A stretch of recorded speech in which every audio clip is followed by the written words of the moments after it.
রমজান মাসে কোন আমলগুলো বেশি করা উচিত? রমজান মাসের আমল নিয়ে ইনশাআল্লাহ বিদিন আমরা একটা আলোচনা উপহার দেওয়ার চেষ্টা করবো আপনাদেরকে। রমজানের স্পেশাল 20টি আমল আছে। সিয়াম পালন করা রমজানের সবচেয়ে বড় আমল। এর পাশাপাশি কোরআন তেলাওয়াত করা রমজানের আমল, দান সদকা করা রমজানের আমল, এবং ওমরা করা এটা রমজানের আমল, মিসওয়াক করা রোজা রেখে সেটা রমজানের আমল, সাধারণ যে কোনো ভালো কাজ একটু বিশেষ গুরুত্বের সাথে করা রমজানের আমল, মিথ্যা, প্রতারণা এবং অসততা, অসাধুতা এগুলো পরিহার করা রমজানের আমল, ইফতার করা রমজান আমল, সাহরি করা রমজানের আমল এবং অন্যকে ইফতার করানোটা রমজানের আমল। এরকম রমজানের প্রায় 20টি স্পেশাল আমল আছে। সেটা নিয়ে আমরা ইনশাআল্লাহ একটা ভিডিও উপহার দেবো। ইতিমধ্যে অনেক ভিডিও আমাদের আছে, পুরাতন ভিডিও রমজান মাসের 20টি স্পেশাল আমল নামে, সেগুলো আপনি দেখে নিতে পারেন। রোজার মাসে শুটকি খাওয়া যাবে কিনা এ বিষয়ে ইসলাম কি বলে? রোজার মাসে শুটকি দিয়ে সেহরি খাওয়া যাবে এবং রাতের খাবার খাওয়া যাবে, এবং রোজার বাহিরেও শুটকি দিয়ে অন্যান্য খাবার খাওয়া যাবে। সকালের খাবার, দুপুরের খাবার, রাতের খাবার খাওয়া যাবে। শুটকি এটা পচা নয় এবং এটা বৈধ, যা আল্লাহ রাসূল সাল্লাল্লাহু আলাইহি ওয়াসাল্লামের এক হাদিসের মধ্যে হাদিসের মধ্যে এসেছে। সাহাবা একরাম রাদিয়াল্লাহু তাআলা আনহুম তারা একটা মাছ পেয়েছিলেন। সেই মাছটা তারা অনেক বড় হওয়ার কারণে খেয়ে শেষ করতে পারে না, রোদে শুকিয়ে তারা কয়েকদিন লাগিয়ে এটা খেয়েছে, এমন একটা রাওয়ায়াত হাদিসের মধ্যে এসেছে। এটার উপর ভিত্তি করে উলামা একরাম বলেন শুটকি খাওয়া বৈধ আছে। রমজানের প্রথম 10 দিন পড়বেন লা ইলাহা ইল্লাল্লাহু মুহাম্মাদুর রাসূলুল্লাহ 1000 বার।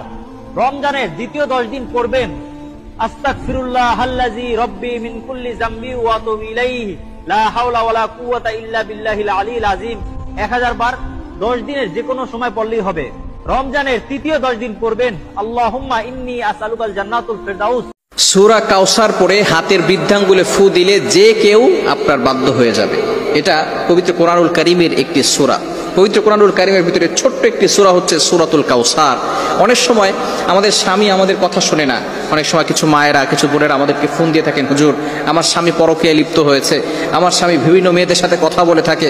অনেক সময় প্রবাসী ভাইরা আছেন, তারা বলেন আমার স্ত্রী আমার কথা শোনে না, আমার স্ত্রী আমার টাকা নিয়ে ফুর্তি করে অন্যদের ছেলেদের সাথে কথা বলে, কিন্তু সে আমার কোনো কথা শোনে না। এই বিভিন্নভাবে যদি তারা অন্যভাবে চলে যায়, তাহলে স্ত্রীকে বাধ্য করার জন্য অথবা স্বামীকে বাধ্য করার জন্য এই চমৎকার একটি আমল যদি আপনি করতে পারেন, আমি আপনাদেরকে জানিয়ে দিব এই নিয়মটা কিভাবে করবেন। আবার অনেক সময় সন্তান কথা শোনে না, অফিসের বস শুধু আপনার উপর অত্যাচার করে, জুলুম করে, নির্যাতন করে, যার কারণে আপনি কঠিন বিপদের ভিতরে পড়ে আছেন। যদি আপনি এই আমলটা করতে পারেন, অবশ্যই আল্লাহ তাআলার পক্ষ থেকে সুন্দর একটা ফলাফল আসবে। 21 দিন এই আমলটা করবেন। আমল একবার পড়বেন, কিয়ামত পর্যন্ত সওয়াব লেখা হবে। মিস করবেন না এটা। রাসূল প্রতিদিন সকালে কয়বার পড়তেন? সন্ধ্যায়, প্রত্যেক নামাজের পরে একবার। এত বিশাল দোয়া এটা, কোন নবী আলাইহিস সালামের কপালে এই দোয়া জোটে নেই। এই দোয়া হলো বিশ্বনবী মুহাম্মদ সাল্লাল্লাহু মা জুয়াইরিয়ার বরকতে আমরা এই দোয়াটা পেয়েছি। মুসলিম শরীফের দোয়া। যেভাবে বান্দা বলেছে সেইভাবে লিখে রাখো, আমি আল্লাহ নিজে তার পুরস্কার দিয়ে দেব। সুবহানাল্লাহি ওয়া বিহামদিহি আদাদা খালকিহি আরিদা নাফসিহি আযিনাতা আরশিহি আমিদাদা কালিমাতিহি। সাহরি খেতে খেতে ফজরের আজান দিয়ে দিলে করণীয় কি? সাহরি খেতে খেতে যদি ফজরের আজান দিয়ে দেয় এবং ওয়াক্ত হয়ে গেছে, ওয়াক্ত মতোই আজান দেওয়া হয়েছে, আজান দেওয়া হয়েছে তার মানে ওয়াক্ত হয়ে গেছে, তখন আপনি খাচ্ছেন, তাহলে সেই রোজা আপনাকে আবার রাখতে হবে। এই রোজা হয় নাই। কারণ সাহরি খেতে হবে ফজরের ওয়াক্ত হওয়ার আগে আগে। ফজরের ওয়াক্ত শুরু হয়ে গেছে, তখনও আপনি খাওয়াতেই আছেন এবং গিলেছেন, তাহলে আপনার রোজা হবে না। যদি এমন হয় যে ওয়াক্ত হচ্ছে তার আগ মুহূর্তে খেয়েছেন, এখন মুখে খাবার আছে, খান নাই, নিয়েছেন খাওয়ার জন্য, বাকি ওয়াক্ত হয়েছে বা আজান হয়েছে দেখে আপনি ফেলে দিয়েছেন, তাহলে রোজা হতে পারে। এখন দেখবেন যে ওয়াক্ত হওয়ার পরে কিছু খাইছেন কিনা। অল্প যদি খেয়ে থাকেন ওয়াক্ত হওয়ার পর, ধরুন আপনার 5:20 আজান হলো বা ওয়াক্ত হলো ফজরের, তো আপনি ঠিক 5:20 সময় অল্প একটু খেয়েছেন, এক ঢোক পানি খেয়েছেন, বাস এই রোজাটা আপনার আবার রেখে দিতে হবে, কাজা করতে হবে। অনেক জায়গায় বসে প্রস্রাব করার ব্যবস্থা নেই, দাঁড়িয়ে পেশাব করতে হয়। এরকম পরিবেশ আমরা কি করব? যদি কোনো প্রকার ব্যবস্থা না থাকে এবং দাঁড়িয়ে পেশাব করা ছাড়া নিরুপায় থাকেন, তাহলে আপনি অবশ্যই দাঁড়িয়ে পেশাব সেখানে করতে পারেন, যেহেতু আপনি নিরুপায়। কিন্তু নিয়মিত অভ্যাস বাড়ানো সঠিক নয়, কারণ নবী করিম সাল্লাল্লাহু আলাইহি ওয়াসাল্লাম বসেই সবসময় পেশাব করতেন। তবে বিশেষ একবার তিনি দাঁড়িয়ে পেশাব করেছেন, এবং সেটি কারণ ছিল এমন একটা জায়গায় তিনি গেছেন যেখানে ময়লা আবর্জনা চতুর্দিকে ফেলেছে মানুষ, এবং সেখানে বসার মতো কোনো জায়গা ছিল না, সেজন্য তিনি সেখানে দাঁড়িয়ে পেশাব করেছেন। প্রজাপতি নীর ইয়ারি থেকে আপনি লিখেছেন, ভাঙা প্লেটে খাওয়া যাবে কিনা? ভাঙা প্লেটে খাওয়া যাবে, কোনো অসুবিধা নেই। ভাঙা আয়নায় মাথা চেহারা দেখা যাবে, সেটাতে কোনো অসুবিধা নেই। আমরা অনেকে মনে করি ভাঙা প্লেটে খাওয়া যাবে না, ভাঙা আয়নায় চেহারা দেখা যাবে না। এটা নিছকই আমাদের সামাজিক কুসংস্কার। ভাঙা প্লেটে ভাঙা অংশে জীবাণু থাকতে পারে, সেজন্য আপনি ওইটাতে খেলে অস্বাস্থ্যকর হতে পারে, সেটা তো আপনার একান্ত স্বাস্থ্যগত বিষয়, বাট সেটাও তো নিশ্চিত নয়। বিধায় ভাঙা প্লেটে খেলে যে গুনাহ হয়ে যাবে বা নাজায়েজ হবে, এটা সেরকম নয়।